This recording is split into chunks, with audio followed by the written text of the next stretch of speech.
नमस्कार, आदाब, सत श्री अकाल, अस्सलाम वालेकुम। मैं हूं आपके साथ फायका जावेद। बहुत-बहुत स्वागत है आपका एक बार फिर से मेरे यूट्यूब चैनल पे। जैसे कि हमारे साथ मुख्तलिफ शख्सियात जुड़ती है और आज हमारे साथ हमारे ही इंडिया से पंकज श्रीवास्तव सर हमारे साथ मौजूद है। सर, आपका बहुत शुक्रिया वक़्त देने के लिए और आपका मैं बहुत स्वागत करना चाहूँगी अपने चैनल पे। धन्यवाद भाईका जी, मुझे अपने YouTube चैनल पर जगह देने के लिए आपको बहुत बहुत धन्यवाद। Thank you sir. सर, आपसे बहुत सारे मुद्दों पे बात होगी। फिलहाल तो 72 यानी कि 72 हूरों पे जो मसला है, उस पे हम बातचीत करेंगे। लेकिन सबसे पहले हमारे दर्शकों में बहुत सारे लोग आपको जानते भी होंगे, लेकिन फिर भी हमारे दर्शकों में कुछ बंदे ऐसे जो आपको नहीं जानते हैं। आप थोड़ा-सा अपने बारे में बता दें कि आपका प्रोफ़ेशन क्या है, आप करते क्या हैं और राइट नाउ आप किन चीज़ों पे काम कर रहे हैं? जी सर। मैं पेशे से मैं पत्रकार हूँ। मेरा नाम पंकज श्रीवास्तव है। जी। और मैं भारत में जब तक काम करता रहा तब तक मैं टेलीविजन पत्रकारिता में मैं था हमेशा। मैं प्रोड्यूसर रहा और टीवी न्यूज़ एंकर था यहाँ पर। उसके बाद मैं चीन चला गया, जी। चीन के सरकारी रेडियो में, चाइना रेडियो इंटरनेशनल, जिसका चीनी में नाम हुँ, चुंगो गोची क्वांगबो तियांथाई है। वहां पर मैं बतौर हुँ। रिपोर्टर, प्रेजेंटर, प्रोड्यूसर, एडिटर काम करता रहा। और उसके बाद मैं वापस भारत आ गया अपने परिवार के साथ। और तब से मैं हुँ, यहाँ पर कुछ एजेंसीज के लिए काम करता हूँ। और कुछ काम मैं चीन के लिए भी करता हूँ। उनके लिए भी न्यूज़ जी। वगैरह भेजता रहता हूँ मैं। तो फिलहाल मेरा काम कुछ इंटरनेशनल रिलेशंस के मुद्दों पे लेकर के चलता रहता है। हुँ, जी सर। आपने बहुत ज़्यादा अचीवमेंट्स की है लाइफ़ में, तो आपसे फ़िलहाल के लिए मेरा एक सवाल रहेगा, पहला सवाल आपसे रहेगा। चूँकि 72 हूरें आप भी जानते हैं कि एक बहुत ज़्यादा बड़ा मसला है देश भर में लेकर के। वही बात करें हम ट्रिपल तलाक की, वही बात करें हम 72 हूरों की। आपसे जानेंगे, आप एज़ अ भारतवासी इस मुद्दे को किस नज़रिए से देखते हैं? क्या आपको लगता है ये सच है? और ट्रिपल तलाक की अगर हम बात करें, क्या आपको लगता है कि ये एक अच्छा कानून है, जो कि इस्लाम के नाम पे कुछ मौलाना या फिर कुछ हमारे देश में लोग इसको सही तरीके से मानते हैं? आपको क्या लगता है? आप एज़ अ भारतवासी इस बारे में क्या राय रखते हैं? वैसे आपने ये बहुत ही बढ़िया टॉपिक चुना है और बहुत ही संवेदनशील टॉपिक है, सेंसिटिव भी है और इंटरेस्टिंग भी है। आपको बता दें कि देखिए ये जो जैसे आपने तीन तलाक के बारे में बात की, ट्रिपल तलाक, और दूसरा आपने 72 हुरों की बात की। हुँ, तो ट्रिपल तलाक के बारे में हुँ, तो सबसे बड़ी बात यह है कि आप तीन तलाक बोल करके अभी तक भारत में बहुत सारी मुस्लिम जो हमारी बहनें हैं, उनकी जिंदगी हुँ, कई लोगों ने बर्बाद की है। और वो तीन हुँ, तलाक बोल करके बाद में, आमतौर पर मैंने जो अब तक स्टडी किया है या देखा है, जो अनुभव किया है अपने आस पड़ोस जी में सर। या फिर दूर दराज के कुछ लोगों में, उसमें मैंने ये हुँ, देखा है कि आमतौर पर जो मुस्लिम तबका है हमारे समाज का, उसमें गरीबी और असाक्षरता बहुत ज्यादा है। अनपढ़ लोग हैं ज्यादा, और हुँ, बहुत सारे गरीब लोग हैं। गरीबी और जो अशिक्षा है, ये दोनों जुड़ी हुई हैं एक साथ। और इसी का जो एक परिणाम हुँ, हमें दिखता है वो बढ़ती हुई जनसंख्या में भी दिखता है। ये बड़ी बढ़ती हुई जो जनसंख्या है, ये सिर्फ ऐसा नहीं मुसलमानों में है। मैंने बहुत सारे हिंदुओं के भी परिवार ऐसे देखे हैं जो कि अनपढ़ हैं और गरीब हैं। उनमें भी छह छह सात सात बच्चे आज भी हो रहे हैं।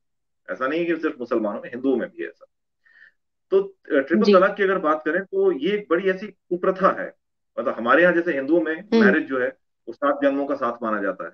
आप बीच में साथ छोड़ नहीं सकते। हुँ, और देशज भाषा में, वर्नाकुलर्स में बोला जाता है कि हुँ, भाई, दुल्हन की डोली जिस घर में आती है उसी घर से उसकी अर्थी जाती है, यानी वो जीवन भर वहीं रहेगी। बिल्कुल। ठीक है। और दूसरी हुँ, तरफ मुसलमानों में जो धार्मिक कानून कहता है कि भाई ये कॉन्ट्रैक्ट है, कॉन्ट्रैक्ट ऑफ म्यूचुअल अंडरस्टैंडिंग, जहां तक मैं समझ पाया हूं। अगर गलत हूं तो जरा आप करेक्ट करिएगा। उसमें यह है कि अगर बिल्कुल। एक महिला के एक पुरुष के साथ रिश्ते अच्छे नहीं चल रहे हैं, शादी अच्छी नहीं चल रही है, तो आप तलाक लेके अलग हो सकते हैं और फिर अपनी अपनी जिंदगी दूसरे तरीके से शुरू कर सकते हैं, दूसरे जीवन साथी के साथ या अकेले। ये आपके ऊपर है।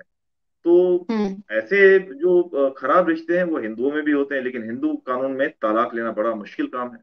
लेकिन मुसलमानों में ट्रिपल तलाक बोल देना और फिर उसे छोड़ देना, फिर वो औरत बेचारी बेसहारा हो जाती है, अनपढ़ है वो भी, गरीब है, और उसके आप चार पांच बच्चे भी हो चुके होते हैं उस समय तक। ऐसे में वो औरत जाए कहाँ बेचारी? बिल्कुल। उससे कोई शादी करने वाला नहीं होता है। हुँ, और वहीं दूसरी तरफ ये जो साहब इसे तलाक दे देते हैं, ये उसकी ममेरी चचेरी फुफेरी बहन से, छोटी बहन जो होती है उसे, उससे शादी कर लेते हैं, या किसी और से शादी करके अपनी जिंदगी अच्छे से हम्म। गुजारा करते हैं।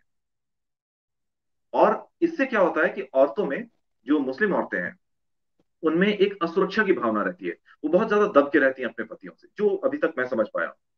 तो ये बीजेपी की जो सरकार ने बड़ा ही ब्रेव कदम उठाया है, मैं तो इसे बहुत ही बहादुरी भरा कदम कहूंगा, कि अब मुस्लिम बहनों के भी हक जो हैं वो बचाए जाएंगे इससे।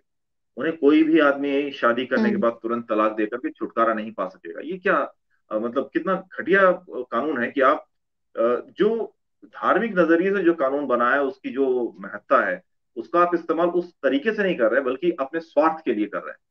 ठीक है, वो धार्मिक कानून जो बना है वो अलग है हम्म। कि भाई आप, हम्म। अगर दो फीमेल जोड़े मिल गए और आपस में लड़ झगड़ रहे हैं, तो भैया आप तलाक लेके अलग हो हम्म। जाइए।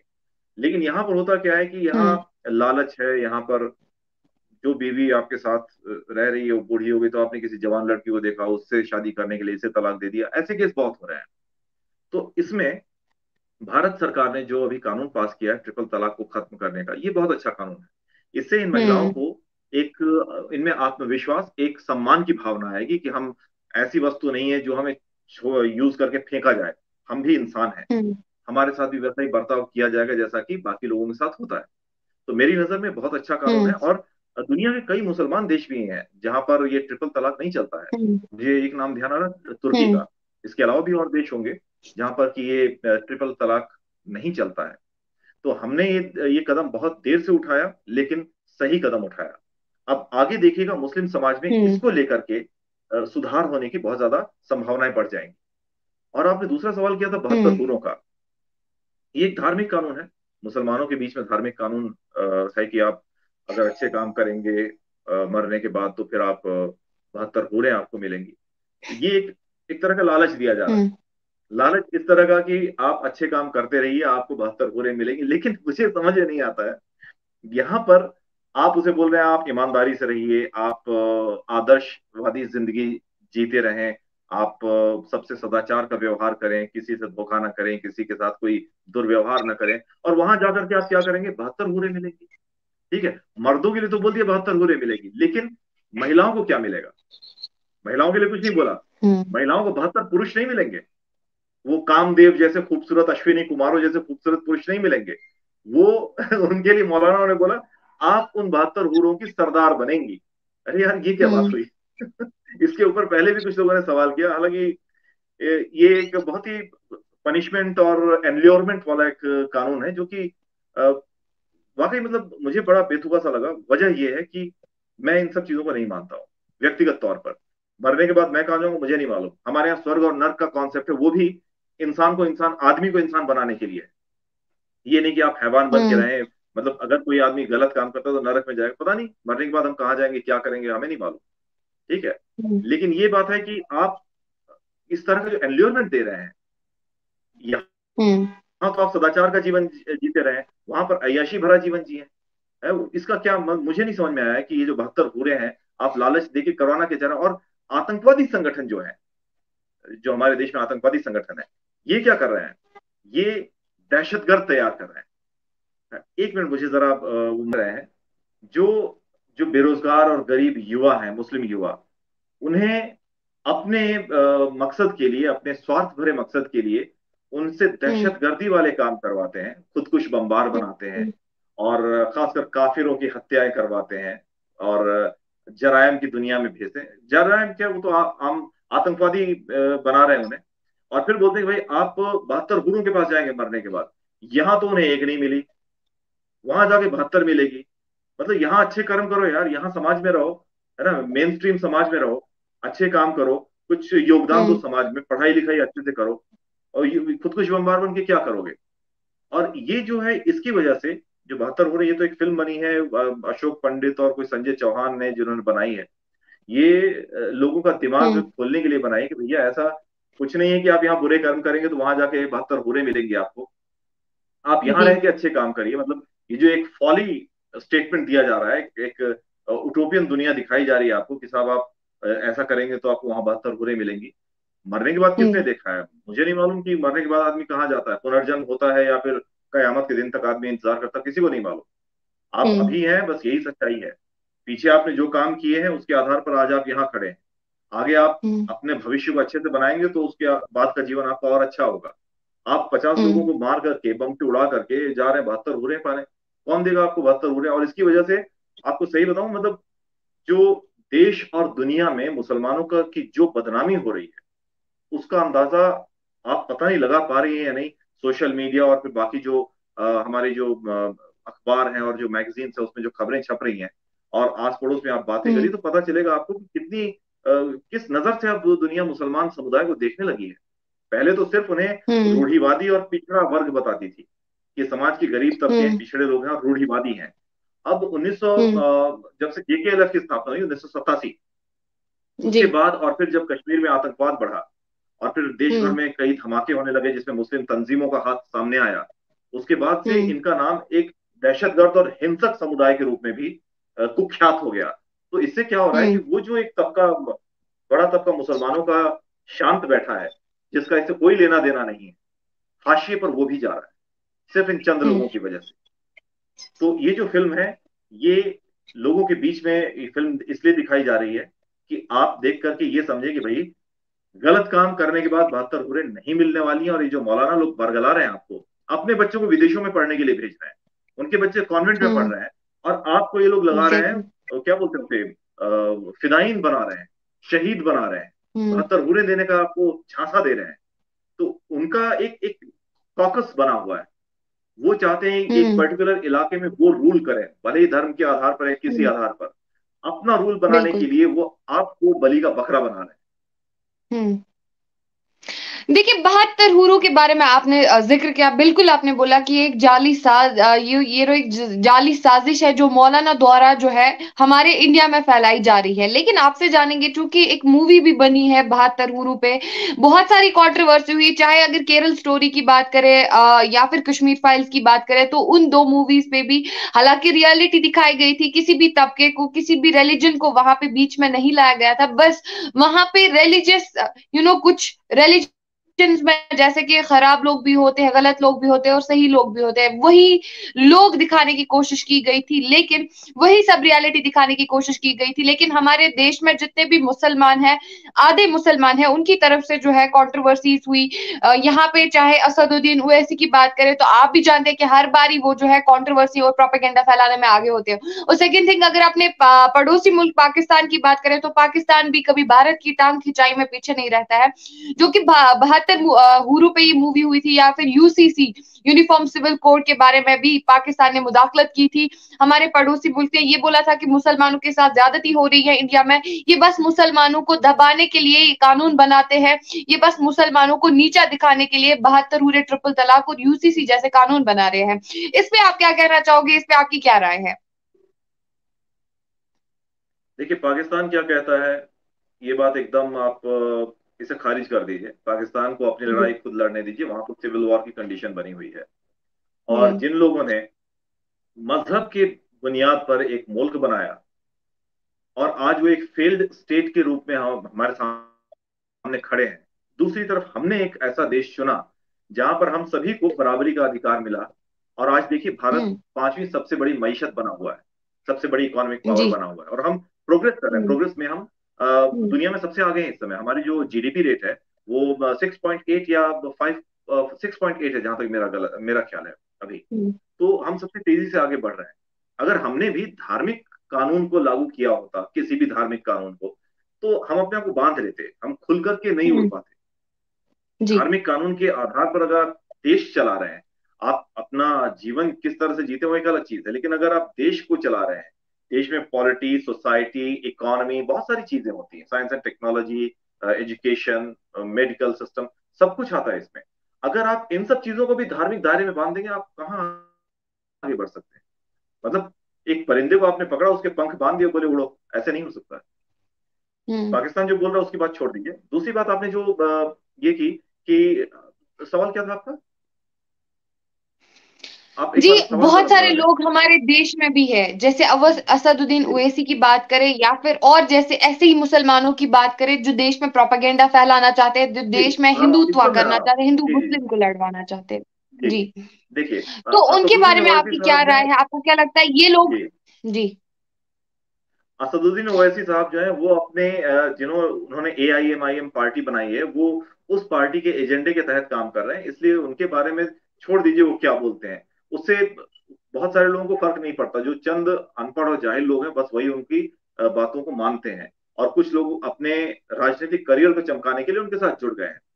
हम्म। रही बात कि देश किस तरह से तरक्की कर रहा है, देश के बारे में आपने पूछा था ना, हम्म। कि ये जो मुसलमान तबका है हमारे देश का, इसमें क्या है कि एक तरफ कुछ लोग लोगों को गलत रास्ते पर ले जा रहे हैं अपने वेस्टेड इंटरेस्ट के तहत। दूसरी तरफ जो हमारी शिकायत है, हमारी यानी भारत के बहुसंख्यक समाज की शिकायत है, वो ये है कि मुसलमानों का भी एक जो बड़ा तबका है जो शांति प्रिय है, जो इन सब चीजों से वास्ता नहीं रखता है। जब फिलिस्तीन में जी। कुछ लोग मारे जाते हैं तो कैंडल लाइट मार्च होता है इंडिया गेट पर, यही मुसलमान तबका जो है निकालता है। लेकिन जब इंडिया में हम्म। कुछ हिंदू लोग मारे जाते हैं तब उनके सपोर्ट में कुछ नहीं, कोई नहीं निकलता, तभी लोग शांत हम्म। रहते हैं। हम्म। इस बात से हम्म। इस बात से ये लोग खुद बैकफुट पर जा रहे हैं, जो मुस्लिम तबका है ये खुद बैकफुट पर जा रहा है। वरना आम आदमी जो है, भारत का आम आदमी, वो अब कंफ्यूजन में, या फिर आप कह लें परसेप्शन बनता जा रहा है कि वो इस शांतिप्रिय मुस्लिम तबके को भी उन दहशतगर्द और उन लोगों के साथ, मतलब वो जब बात करता है इस मुद्दे पर तो वो बोलता है मुसलमान, मुस्लिम, बस ये इन शब्दों का इस्तेमाल करता है। तो इसमें क्या होता है कि वो जो तबका है वो हमारा बहुत बड़ा सामाजिक तबका मुसलमानों का, जो अपनी रोजी रोटी रोज कमा रहा है, उसका इन सब से कोई लेना देना नहीं है, वो भी इसमें इसका गुनहगार बन जाता है बिना कुछ जुर्म किए हुए। तो इस चीज को हमें ध्यान से देखना होगा कि जब हम अपनी तरफ से कुछ बोलते हैं मुसलमानों के खिलाफ, तो मुसलमान शब्द का इस्तेमाल ना करें, हम सिर्फ उन दहशतगर्दों की बात करें जो ऐसे ऐसी घटनाओं को अंजाम दे रहे हैं। और ये जो बड़ा जी। तबका है ना हमारे समाज का, मुस्लिम तबका, इसे चाहिए कि ये फोर फ्रंट पर आए और इन सब चीजों का बहिष्कार करे, इन आतंकवादियों का, इन मौलानाओं का जो इस तरह की हरकतें कर रहे हैं, जो भारत को क्या बोलते हैं, दारुल हर्ब से दारुल इस्लाम बनाना चाहते हैं। आप बना लोगे, जैसे कई मुस्लिम जो मौलाना है बोलते हैं आज तक एक भी प्रधानमंत्री आपने मुसलमान नहीं बनाया। ठीक है, बन भी सकता है, अगर वो मुसलमान व्यक्ति सबसे बड़ी जीती हुई पार्टी का नेता या सबसे बड़ा वो लीडर है, आम नेता नहीं है, लीडर है, वो बन सकता है। सर्वसम्मति से अगर लोग बोले बन जाएगा। लेकिन मुसलमान अगर PM बन गया तो हमें ये नहीं देखना मुसलमान PM बन गया, वो करेगा क्या, ऐसा कौन सा खास काम कर देगा जिसके लिए जो अभी तक किसी हिंदू या सिख प्राइम मिनिस्टर ने नहीं किया है। हम्म। फोकस हमारा इस पर होना चाहिए, इस पर नहीं कि मुसलमान को PM बनाना है। हमने ये जो आपके अबुल कलाम साहब थे हमारे राष्ट्रपति, he was a gem of person, वो हमारे देश के सबसे बड़े वैज्ञानिक थे, उन्हें बनाया, उनको मतलब वो सम्मान दिया गया कि भाई वो राष्ट्रपति बनने लायक हैं। अगर इस तरह का कोई आदमी आता है जो मुस्लिम समाज से है और वो PM बनता है तो इसमें क्या बुराई है, कोई बुराई नहीं उसमें।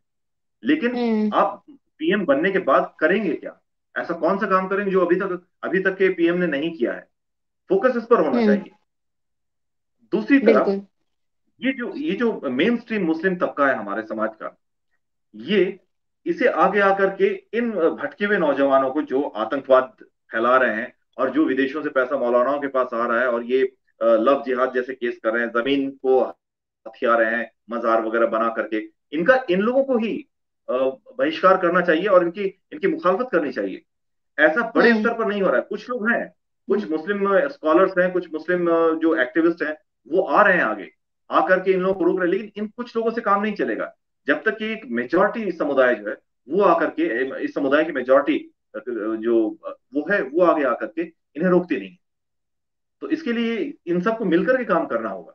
अगर नहीं तो बिल्कुल। पता है, हिंदू और दूसरे जो धार्मिक तबके हैं समाज के, उनमें इनके खिलाफ वो एक परसेप्शन बन जाएगा। वो हर जो टोपी वाले मौलाना होते हैं जो काफिरों से नफरत करो, यहूदियों से नफरत करो, यजीदियों से नफरत करो, इन्हें मार डालो, उन्हें काट डालो सिखाते हैं, वो क्योंकि बहुत सारे जो हिंदू समुदाय के लोग हैं उनका मुसलमानों से वन टू वन कांटेक्ट नहीं होता है, वो हम्म। वहीं से परसेप्शन बनाता है जो इस मीडिया में देखता है। अब मीडिया हम्म। में जो वो देख रहा है, वो देख रहा है इस टोपी वाले मौलाना, दाढ़ी वाले मौलाना की बात। अब हम्म। उस बयान के आधार पर वो बाकी के मुसलमान समाज का भी आकलन अपने दम पर उसी भाषण पर करता है, उसी स्टेटमेंट पर करता है, जो कि गलत है। हम्म। इसके लिए पहले एक तो इंटरमिंगलिंग थोड़ा सा जरूरी है, कि आप मेन स्ट्रीम समाज में आइए, या हमारी तरफ से भी लोगों को जाना चाहिए मुस्लिम। मैं तो क्योंकि जामिया से पढ़ा हुआ हूँ, जामिया मिलिया इस्लामिया से, इसलिए मैं हम्म। जानता हूँ कि हमारे साथ पढ़ने वाले कॉन्वेंट के भी थे, और गवर्नमेंट, अच्छे जो गवर्नमेंट रिकॉग्नाइज्ड स्कूल है उनसे भी थे, नदवे और मदरसे वाले हम्म। भी लोग थे। और हम्म। मुस्लिम समाज में ही मैंने देखा कि जो लोग कॉन्वेंट और रेप्यूटेड गवर्नमेंट स्कूल से पढ़ करके आते थे, उनकी नदवा और मदरसों से पढ़ने वाले बच्चों में कोई वो नहीं था, कोई इंटरेक्शन ही नहीं था। वो लोग बात ही नहीं करना चाहते, वो तो ये लोग मतलब दकियानुस थॉट के आदमी है। हम्म। इनकी इनकी जो सोच है वो काम की नहीं है। धर्म को दोनों ही मान रहे हैं, अपने हम्म। धर्म को दोनों ही मान रहे हैं, लेकिन दोनों की सोच में जी। जमीन आसमान का फर्क। जो अच्छे एजुकेशन के साथ आए हैं वो साइंस एंड टेक्नोलॉजी को ज्यादा महत्व दे रहे हैं, जबकि उनसे कभी आप बात करिए तो ये जो टोपी वाले मौलाना टीवी पर आके बयान देते हैं, उनके बयान उस तरह के हैं, क्योंकि उनकी तरबियत हम्म। वैसी हुई है।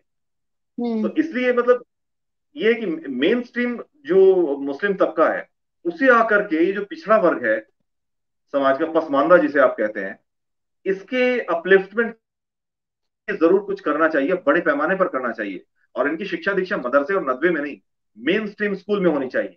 इसीलिए अभी जो हम्म। सरकार यूसीसी यानी कॉमन सिविल कोड लाना चाह रही है, ये बहुत जरूरी है देश के लिए। एक देश, एक कानून, एक प्रधान, एक विधान, है ना, एक निशान, ये होना चाहिए पहली चीज। हम्म। शिक्षा बिल्कुल। स्टेट का, मेरे हिसाब से जो स्टेट लिस्ट में है, हमारे यहाँ सेंटर, बिल्कुल। कॉन्करेंट और स्टेट, तीन लिस्ट होती है ना, तो ये स्टेट लिस्ट हम्म। से हटा करके सेंट्रल लिस्ट में डालनी चाहिए। कश्मीर से हम्म। कन्याकुमारी, असम से गुजरात तक एक ही शिक्षा पैटर्न होना चाहिए सबके लिए। हम्म। और वो शिक्षा हम्म। सापेक्षता के साथ, रैशनैलिटी के साथ होनी चाहिए। Science and hmm. टेक्नोलॉजी को ज्यादा महत्व देना चाहिए। धर्म है, ठीक है, लेकिन देखिए मैंने एक चीज धर्म देखी घर है का क्या है? हिंदू समाज में। जी, बिल्कुल। धर्म है, ठीक है, आप मानिए, व्यक्तिगत तौर पर आप मानिए, कोई नहीं रोक रहा है आपको। मेरा हम्म। एक मानना यह है कि आप साइंस एंड टेक्नोलॉजी पर ज्यादा जोर दीजिए। धर्म हम्म। व्यक्तिगत मुद्दा है। मेरा जो मैं समाज के जिस तबके में रहता हूँ, यहाँ मेरे साथ मिडिल क्लास तबका है हमारा। इसमें मैंने एक चीज देखी है, हम लोग धर्म जो मानते हैं अपने लेवल पर मानते हैं, और मिलते बैठते हैं तो धर्म पर बातचीत नहीं करते। हम हम्म। पॉलिटिक्स पर बात करते हैं, साइंस एंड टेक्नोलॉजी पर बात करते हैं, सोसाइटी पर बात करते हैं, एजुकेशन पर बात करते हैं, इकोनॉमिक सिस्टम पर बात बिल्कुल। करते हैं। धर्म के बिल्कुल। ऊपर रेयरली बात। वो जो बुजुर्ग होते हैं, मतलब हम्म। जो अब क्या बोलते हैं, अब जाने वाले हैं ऊपर, वो लोग ज्यादा धर्म के ऊपर, आध्यात्म के ऊपर बात करते हैं। धर्म से भी ज्यादा वो आध्यात्म के ऊपर बात करते हैं, मैंने ये अनुभव हम्म। किया है। तो हम्म। हमें साइंस एंड टेक्नोलॉजी को, इसको ज्यादा, इसको फोरफ्रंट पर रखना चाहिए। और शिक्षा का जो बिल्कुल। आधार है, हमारा जो एजुकेशन पैटर्न है वो यही है, रैशनैलिटी को ध्यान में रख के साइंस एंड टेक्नोलॉजी को बिल्कुल। फोरफ्रंट पर रखे हुए। यही वजह है हम्म। कि विदेशों में जाकर के हमारे लोग, इंडियंस, बहुत अच्छा कर रहे हैं। और उनकी जीडीपी उन देशों में, अगर आप किसी भी फॉरेन नेशनल की जीडीपी देखें तो इंडियंस सबसे ज्यादा है। हम्म। देखिए, जिस प्रकार से ये मूवी बनी 72 हूरे, आपको भी पता है कि चूंकि अभी हमने कंट्रोवर्सी की बात की, लेकिन बहुत सारे लोगों ने जो है इस पे कड़ी मजम्मत की, बहुत सारे लोगों ने देश में प्रोटेस्ट किए। इनका ये मानना था कि बस इस्लाम को जो है झूठा एक करार बात मैं दिया कहना जा रहा है, चाहूंगा, इस्लाम के नाम एक पे बात जो मैं है। कहना चाहूंगा, फायदा जी, एक बात मैं जी। कहना चाहूंगा यहाँ पर। जी। 72 हूरों की बात दिखाई तो मुस्लिम तबका विरोध कर रहा है इसका, और कई जगह प्रदर्शन वगैरह भी हुए हैं। आप देखिए, हम्म। अगर हम वैसे देखें, मदर इंडिया से पहले भी फिल्में बनी और उसके बाद भी फिल्में बनी, उसमें हम्म। बनिया हिंदू, मंदिर का पंडित, इसे पाखंडी, धूर्त, लालची, रेपिस्ट, हत्यारा, साजिश रचने वाला, ये सब दिखाया गया। क्या कभी आपने देखा हिंदू समाज ने मतलब प्लेकार्ड लेके गलियों में प्रदर्शन किया? नहीं किया ना। नहीं। ठाकुरों को हर फिल्म में विलन दिखाते हैं, ठाकुर हमेशा विलन रहेगा। शोले फिल्म में गब्बर सिंह था ठाकुर, ठीक है। हम्म। तो लेकिन ठाकुरों ने, मतलब समाज के राजपूत तबके ने कभी विरोध किया, भैया हमें बुरा क्यों दिखा रहे हो? कभी ऐसा कुछ किया? हम्म। नहीं किया। वो नहीं। मनोरंजन कीजिए। और ये नैरेटिव जो बनाया जा रहा था, बिल्कुल। हम्म। किसी ने उस चीज को अपने हाथों में नहीं लिया, बोले ठीक है आप दिखा रहे हो, एंटरटेनमेंट के नाम पर दिखाओ। लेकिन मुसलमान हम्म। तबका इतना सेंसिटिव क्यों, मैं नहीं समझ पाया, क्यों आप इतने सेंसिटिव है? बिल्कुल। और बिल्कुल। आप देखिए, बीजेपी के सत्ता में आने से पहले तक, मैं कभी रिपोर्टिंग पर जाता था या कभी लोगों से हम्म। बात होती थी मेरी, तो मौलाना बोलते थे बिल्कुल। भाई मस्जिद पर हम तिरंगा नहीं लहरा सकते, मदरसे पर तब तिरंगा नहीं लहरा सकते। अगर हमने हम्म। वंदे मातरम गा दिया तो हम तो मुसलमान ही नहीं रह हम्म। जाएंगे। अरे यार, तुम अपने धर्म को बिल्कुल। इतना कमजोर समझते हो क्या? अपने धर्म को तुम खुद इतना कमजोर बना रहे हो कि तुम ये हम्म। करोगे तो तुम्हारा धर्म भ्रष्ट हो जाएगा, वो करोगे तो हम्म। धर्म भ्रष्ट हो जाएगा। ये क्या बात हुई? हम्म।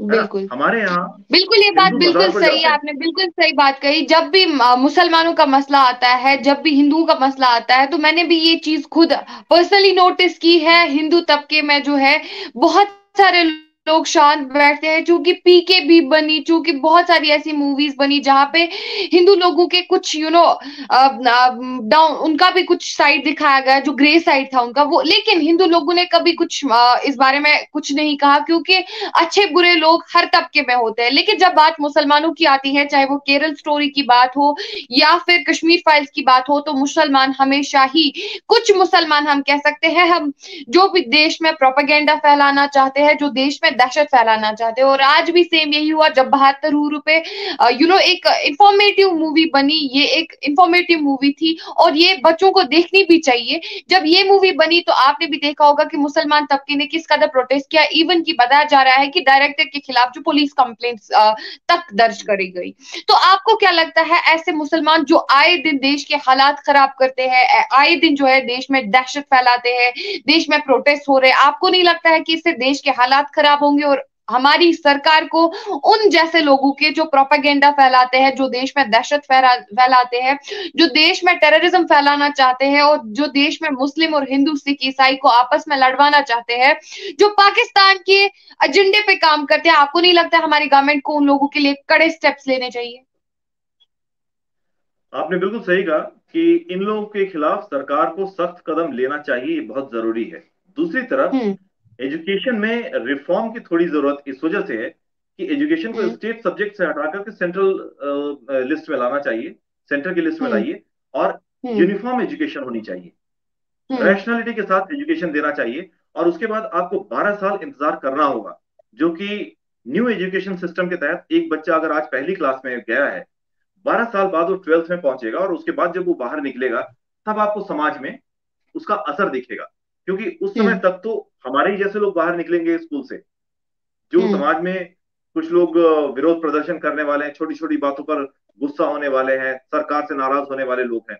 लेकिन जब आप एक हम्म। रैशनल एजुकेशन देंगे, लॉन्ग टर्म जो सॉल्यूशन है इसका, वो यही है कि रैशनल एजुकेशन दीजिए और साइंस एंड टेक्नोलॉजी जैसी चीजों को आगे बढ़ाइए। धर्म को रखिए, धर्म और इतिहास की चीजों को रखिए, लेकिन धर्म को थोड़ा सा बैक सीट पर हमें रखना होगा। हिंदू तो हमेशा हम्म। बैक सीट पर ही रखता है धर्म को, लेकिन हम्म। मुसलमानों को भी, जो जो अब्दुल कलाम साहब जब हमारे राष्ट्रपति बने थे, तो कुछ लोगों ने पूछा हम्म। क्या वो नमाज पढ़ते हैं 5 टाइम की, क्या वो रोजा रखते हैं? हम्म। अरे यार, धर्म यहाँ दिल से माना जाता है ना? धर्म को आप हम्म। दिखावे वाली चीज मत बनाइए। धर्म हम्म। दिखावा नहीं है, वो आपके और बिल्कुल। ईश्वर के बीच में सीधी सीधी वो बनाता है, एक हम्म। कॉन्टेक्ट बनाता है, जिसमें कोई हम्म। मुल्ला कोई पंडित बीच में नहीं आता है। तो धर्म हम्म। को वहीं तक रखिए। धर्म किस लिए है? हम्म। आप बुराई के हम्म। रास्ते पर न चले, आपको हम्म। दुनिया की जो उथल पुथल है उससे आपको शांति मिले। इसीलिए हम्म। आप मेडिटेट करते हैं, शांत बैठ करके भगवान का नाम लेते हैं कि भाई भगवान मेरे साथ ये हो रहा है, थोड़ा मेरा भला करो। इसका मतलब आप ऊपर वाले से संपर्क स्थापित करने की कोशिश करते हैं, जिससे कि हम्म। आपको एक संबल मिले, एक बल मिले कि भाई हमारे साथ जो भी बुरा हो रहा हम्म। है, हमारे ऊपर वाला हमारा साथ देगा। तो इससे आपको हम्म। एक सेल्फ कॉन्फिडेंस आता है। तो इसमें आप दिखावे वाली चीज तो कहीं नहीं। तो इन सब चीजों को सिर्फ व्यक्तिगत रखिए आप, चाहे हम्म। वो रथ जगह या जागरण करते समय आप रात भर लाउड स्पीकर पर भजन बजाएं, या फिर 5 टाइम हम्म। लाउड स्पीकर से अजान सुनाएं। इससे भगवान नहीं सुनता है, इससे कोई नहीं सुनता है। ये सिर्फ आप दूसरे को नीचा दिखाना या अपने आप को बहुत अपने ढोल पीटने वाली बात, वो सब नहीं होना चाहिए। और बिल्कुल। एजुकेशन के साथ साथ मॉरल एजुकेशन, जब हम लोग छोटे थे तो हमारे स्कूलों में मॉरल एजुकेशन का एक सब्जेक्ट होता था। हम्म। उसमें छोटी छोटी बातों से लेकर के बहुत बड़ी बड़ी बातें हम्म। बताई जाती थी। हमें छोटी सी मतलब पहली से लेकर के चौथी तक हमने पढ़ा है। हम्म। उसमें सड़क पर थूकना नहीं, कूड़ा सड़क पर नहीं फेंकने से लेकर के हमें हर जीव के प्रति दया की भावना, करुणा की भावना सिखाई जाती थी। आपस में कैसे हम्म। मिलजुल के रहना, ये सिखाया जाता था। वो सब्जेक्ट मैं हम्म। आजकल स्कूलों में नहीं देख रहा हूँ। मॉरल हम्म। एजुकेशन देना भी बहुत जरूरी है। और उसके हम्म। बाद फिर आप जो बदलाव देखेंगे लॉन्ग टर्म प्रोसेस में। अभी के लिए तो सरकार को सख्त कदम उठाना चाहिए देश में दंगे की आग भड़काने वालों के खिलाफ, देश में जो लोग अशांति फैलाना चाहते हैं उनके खिलाफ जितने सख्त कदम है, ऐसे सख्त कदम उठाइए कि वो नजीर बन जाए। हम्म। यूपी में गाड़ी पलट जाती है ना अपराधियों की, उस तरह का कानून पूरे देश में लागू होना चाहिए। अपराधियों के बिल्कुल। आर्थिक बहिष्कार को, वो उनके व्यापार को कुर्क कर देना चाहिए, बंद कर देना चाहिए। हम्म। बैंक अकाउंट सील हम्म। कर दीजिए, उनके मकान भी गिरा दीजिए बुलडोजर से। जब तक आप हम्म। इस तरह की नजीर पेश नहीं करेंगे, अपराध बढ़ता जाएगा। क्योंकि अपराधी बिल्कुल। जेल में है, लेकिन उसका परिवार मजे से अपना काम कर रहा है। जेल से हम्म। जो मॉडस ऑपरेंडी ये लोग चला रहे होते, तो उसके लिए सख्त कदम अभी सरकार उठाए। लेकिन लॉन्गर हम्म। टर्म के लिए एजुकेशन और सोशल, समाज में एक ऐसी भावना जगाई जाए ढंग से, जिससे कि लोग आपस में मिलजुल करके रहें। और जो समाज का कठोर तबका है, जो दकियानूस और रूढ़िवादी तबका है, उसे भी समझाया हम्म। जाए कि भाई समाज में जब आप 72 हुरों के पास जाएंगे तब की बात अलग है, लेकिन अभी यहाँ हम्म। पर भाईचारे के साथ रहिए। अभी आप इस नाम पर मत किसी को किसी की हत्या करिए, या फिर किसी का धर्म परिवर्तन करवाइए कि ये काफिर है इसलिए हम इसका धर्म परिवर्तन करवा रहे हैं। ये सब मत करिए, इससे हम्म। कुछ नहीं मिलने वाला। जी। बिल्कुल। लास्ट पर आखिर में मैं आपसे यही सवाल पूछना चाहूंगी, क्योंकि उन्हीं लोगों की फिर से बात करना चाहूंगी। हमारी सरकार जिस प्रकार से 2014 से बहुत सारी चेंज आई है, यूं तो बहुत सारे प्रधानमंत्री आए हैं, लेकिन नरेंद्र मोदी जी का नाम आपने देखा होगा कि दुनिया भर आज नरेंद्र मोदी को सराहती है, दुनिया भर में उनका नाम आज गूंजता है। कई अगर अमेरिका की बात करें, बहुत सारे सुपर नेशनल उनकी रिस्पेक्ट करते हैं। और वही अगर हम बात करें अपने देश में, वैसे ही दहशतगर्दों की, मैं उनको दहशतगर्द करार दूंगी, और मैं उनको प्रोपेगेंडा जो क्रिएट करते हैं देश में, मैं उनको वही करार दूंगी। उनका ये मानना है कि बीजेपी का मेन मकसद, बीजेपी का एजेंडा है कश्मीर और इंडिया में हिंदू राष्ट्र बनाना। वो बस मुसलमानों को हटाना चाहते हैं, वो सिख्स को हटाना चाहते हैं, वो बस चाहते हैं हिंदू राष्ट्र।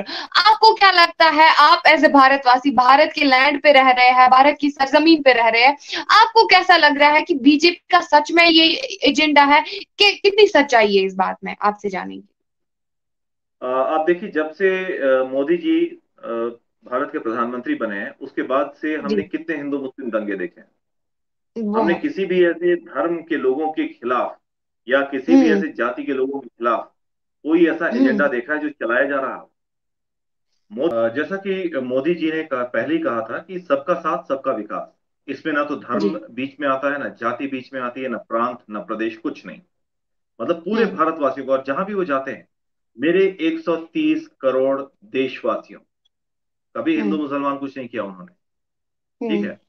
तो जो आदमी, पहली बात तो वो अपना घर नहीं भर रहे हैं, उनके रिश्तेदार हम्म। जो ब्लड रिलेटिव्स हैं, दूर दूर दराज के रिलेटिव्स हैं, दोस्त हैं, सब वही काम करे जो पहले कर रहे हैं। वो कोई उनमें से हम्म। लखपति करोड़पति नहीं बना।